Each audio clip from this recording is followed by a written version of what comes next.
So this is Cody's 8-week program. We kind of broke it down a few months ago, but this is a bit more extensive program that gives you more data. Cody and I are going to kind of go through his training program for over a year ago when he was doing 131 snatch doubles, 180, 2+1 clean and jerks.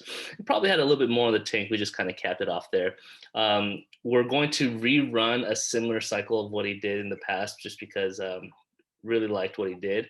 But this time we're going to give it a little bit more power emphasis. So we're basing his numbers off a 210 back squat, a 140 snatch, and a 190 clean and jerk.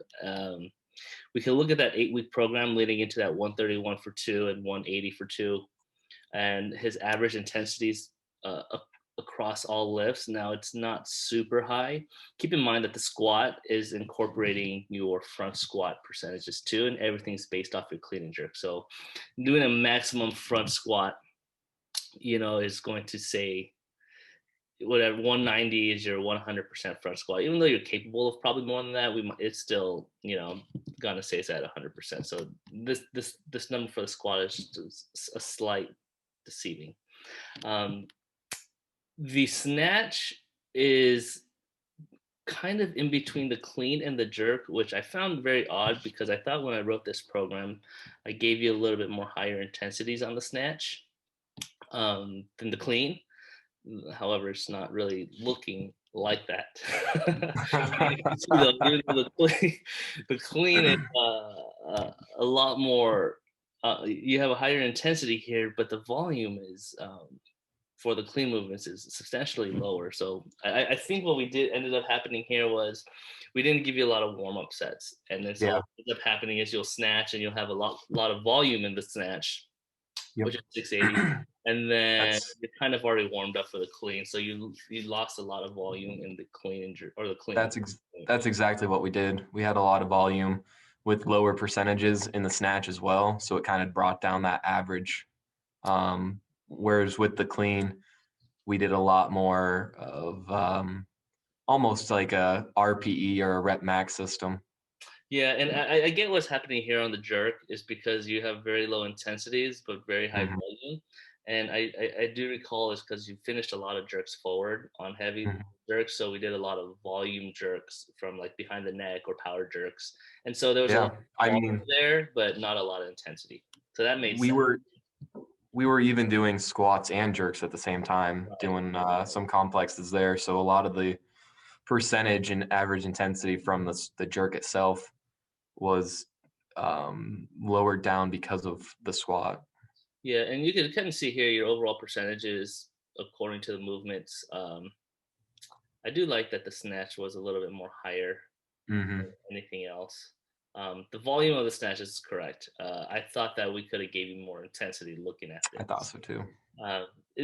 Don't let this blank confuse you. That's the accessory. We didn't input any of his accessory work into this program. So that's why it says 0 and it says blank. I do think that we could have given you more pull work. I would have liked to see a lower intensity now because I'm so much more wiser after a year. I would have liked to see a lower intensity with a higher volume. I think that's the kind of direction we're going to go into in the next training cycle. We're going to go down by reps per category. This is kind of an eyesore here, which probably needs to be revised, but you can kind of see how much volume did by reps by week. And then typically always it's going to be a lot of squat volume just because Cody is a sissy in his really weak legs. So he needs a lot more squatting. That's exactly it. Intensity, this is kind of cool. This is what I like to see here. I find it weird, and I get why this is happening now that I had time to think about it, was that the squat is going up towards leading into that 131, 180. And the reason it's doing that is because we decided that we weren't going to taper off the squat going into this test day for doubles. So we're going to continue to squat at the same way we were doing leading into the nationals or AO finals or something like that. And then, but we were still going to semi kind of taper for this 130, 131, 180, which is why you kind of see a huge drop off on the pull, at least, to kind of give you that kind of recovery. The intensity is high because obviously because you snatched 131 and you clean and jerked 180. Yeah. So it just kind of gives you the illusion that your intensity went up. Here we're going to go into individual movements for the snatch. We'll start here. Nothing really stands out to me. This seems very typical. We're going into higher volume cycles here. Kind of get into your deload here. The volume's going to decrease a little bit. That's why it's never going to be as big as week 3, which was probably your biggest week as far as volume goes. But the intensity is kind of leveled out here, which I like.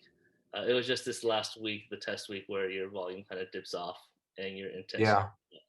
I find it interesting to see the average intensity almost on a week-to-week basis really doesn't change over the entire 8-week course up until the final week. Yeah.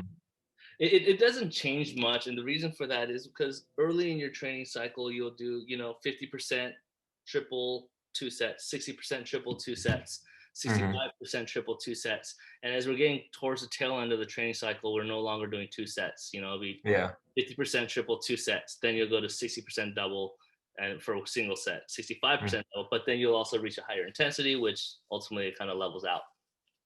Gotcha. I like what happened here. Every week you do some variation. Every week you do a full snatch. That's the most practice you're gonna get in a full snatch. Every week you're gonna do a power snatch, and then early in your training cycle we had power snatch from the blocks at the knee. Always gonna do a muscle snatch, and then it's kind of going from power towards the tail end. You're going below the knee, and a snatch from hanging below, full snatch. So you're getting more comfortable with the full lift. This is organized to the most reps or the most volume of movements down to the least. So I like seeing that almost development week by week of from having the bar high up in the hip and then going slowly down per week closer to the floor while still maintaining practice and reps from the floor itself. And I think what's going to end up happening is because this next training cycle, we're going to focus a little bit more on power. So you'll see a lot more stuff from the floor, not as much in block work. The clean, it's the same trend here, right? It's kind of coming up. And for some reason, there's a dip off by 3 reps in week 3 when theoretically it kind of should have been higher. Any idea what happened here? It's not. I mean, you're talking about. I'm thinking. You just decided. I'm thinking probably either a cut warm up, or potentially at that point I was getting a little deload or a little overloaded with cleans specifically, and then that was why we ended up taking the deload week. And you don't see much. The reason you don't see much variation for Cody's clean as much as you saw in the snatch was because I thought he was good at the clean, which with 1 or 2 faults of he likes to turn over and dip under early. And typically he loses control of the bar, which is why you see no hook grip and you see power cleans. Those are probably the 2 things that I think we worked on the last training cycle that really helped out. For the jerk, again, same kind of system. I guess you're kind of seeing the same drop off here, right? Week 3 theoretically should have been a little bit more, but that's okay. That it wasn't. You're probably just a little bit more tired. So maybe we kind of decrease the volume of the clean and jerks. Yeah, or just overall. You kept the snatch reps. I feel like if we go maybe less reps earlier on, we might have a little bit more steam for the middle. We had to take a pretty big cut there. So I think we could kind of go week 1, 2, 3, lighter volume. Because I think you were averaging, in the 200 reps for 70% and up across all movements. So we might have to break that back down. Again, not much variation here in the jerk. So which was only the jerk. I don't know. I feel like we did some behind the neck jerks or something like that. But we had behind the neck jerks near our post 8 weeks. Actually, it was in a different. It was like literally just after this training cycle we started doing behind the neck jerks. It was with this cycle we were doing a lot of squat plus jerks though. Yeah, this is kind of cool. I like to see because I really felt like we should have made more progress in your squat in this Hmm. training cycle, but you didn't. Um, and you could kind of just see how the reps and intensity is just kind of all over the place. Yeah. So we need to level this out so they're kind of moving together a little bit more. Yeah. Uh, I think this kind of sporadicness in the back squat, I should say, specifically, comes from near the tail end of the weeks. We were getting more into rep maxes and RP 9 and 10 type deals more consistently. So I stopped doing as many warm ups, stopped doing as much volume, yeah, and in the end, it started cutting. I mean, look at week 5, 6, 7, and then week 8, just a drastic drop off. and so what I do notice, and I think it's a lot of managing the first 3 weeks, is because you're great Yeah. at lightweight volume. Like you could do that for days, right? Like I Yep. feel great, I feel great, and then all of a sudden you just crash and burn, which you kind of see in week 4, and then Exactly. after week 4, it's just we really weren't able to gain steam again, Yep. right? That's exactly what I think too. Yeah, and I think it's gonna what's gonna have to happen here is when you feel great and you're just like I could crush every workout. It's like we've got to manage those emotions and be like, hey, dial it back down. Yeah. We have a long way to go, so let's just kind of manage early in training cycles so we don't find ourselves, doing blowing our nut here in the first 3 weeks and then just have nothing left for the last 5. Yeah. Because we could shave off maybe 10% of each of those weeks, and that would carry us through another week or two of training without having to deload and still maintain the same average intensity. Yeah, and I think we did that in the last training cycle too, because I felt Yep. like you were kind of getting emotionally butthurt about, like, why aren't we squatting heavy? Why aren't we squatting heavy? And then you went into that meet, and then you just absolutely you Crushed it. Yeah. great, like so. It's like we don't need volume, we don't need intensity to be good at. This is gonna sound very wrong. You don't need volume and intensity to be good at clean and jerks, right? When Yeah. absolutely you do. However, you don't need volume and intensity at the volume and intensity that you desire. Yeah. Everything could be a little bit lower in volume and a little bit lower intensity, and you'll make better progress. Is what I think.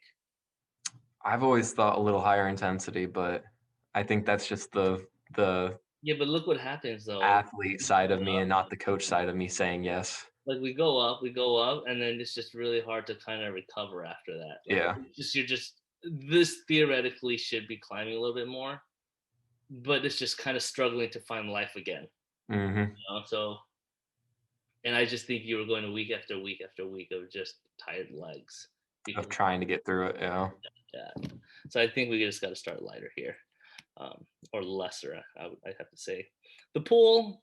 Um, I would like to see this exact same trend, except the green or the orange bar, which represents volume, to be higher, and the yellow line, which represents intensity, to be lower. I would like to do lighter pulls, More lighter pulls, conditioning with that. and just more violence in your pulls. And this goes back to how we're talking Got about Cody has a very weak pour turnover. Yeah. So I think we need to get more comfortable doing pulls, able to pull the bar higher Gotcha. at lighter loads. I agree with that actually. I agree with that. So I think that's we're gonna have to shift the average volume up and the average intensity down for this, and I think you'll see better progress with that. Hmm. Um, Then no just accessories. horrible after training accessory work here. Can you do a pull up or something? Consistency is non-existent. Never done a push-up in my life. Yeah, I don't know what I'm gonna take with this one. I think with as far as the total tonnage moved, this is kind of something that I'm gonna keep track of for Cody and a couple other people that I program for. Of total tonnage moved across a whole training year or training life cycle. Um, how much he moves in 8 weeks is not as relevant as how much he moves in 52 weeks. Yeah. So theoretically, the overall tonnage that he moves year after year, you would think would go up, depending on competitions, obviously. But 8 week tonnage moved is not as important as uh, annual tonnage moved, I would think, or entire training cycles tonnage moved. Yeah. What is here in case we don't want to see what's going on? Like if he's moving, here we go, week 3. Like you move 9,000 kilos in the snatch, right? And then week 3 in the clean, you did 7,000. Theoretically, there should be a lot more clean tonnage moved. Mm-hmm. Like something kind of just didn't do it. Same with the jerk. That's probably because you're just doing volume push presses early, Mm-hmm. incorporate into the jerk. Um, A great one to look at is the squat tonnage. this If you, see here, the total yeah, tonnage moved is kind of good to see here. Squat, obviously, squat in the pull is obviously should take the most. However, you can see the jerk is kind of going toe to toe with the pull. Um, I think it's gonna have to turn where the pull is gonna have to come up a little bit more. Not as much yep. as squat, but I think the pull is gonna have to come up. I think the jerk is gonna have to come back down so you don't stress out your overhead too much. Mm-hmm. And I think the Go clean, back up to the squat by week. this one, Yeah, I think a great takeaway with the squat tonnage by week is look at the first 3 weeks when we were doing a lot of, I think it was tens in volume on the squats. mm-hmm, And then after week 4, we struggled to get back up to that same tonnage mm-hmm. because we weren't recovering very well. And No, so we were struggling consistently to get back to there. yeah, this is where you just put almost 21,000 ton or 21,000 kilos, Yeah, um, and then you're probably just shot after week 3. absolutely. And then from there, it was a struggle to Yeah. maintain, and it was a consistent downhill for my legs from there. Yeah, I think this is kind of a good takeaway here. So imagine if we could. This is why I say you don't have to squat a lot to weight lift a lot. Hmm. I think we could bring all that total tonnage down, and then And you. then look at weeks 1 through 7 for the pull. You can see that perfect incline. Yeah, 1, 2, 3 are kind of shaky, but then 4, 5, 6, and 7, it's the perfect increase in overall tonnage that you want to see. yeah. Well, that means you did your training. So that means in your squat that you skipped out on a lot of squat. That's what it sounds like. What happened? Yeah, that's what's happening. Exposed, sir. Exposed. Yeah. Um, So I'll be pulling a lot of more of these reports for a lot of these people that I coach. Mhm. We're starting with Cody. We're probably going to start preparing for this Nationals week thingy. Mhm. Anyway, thanks for listening.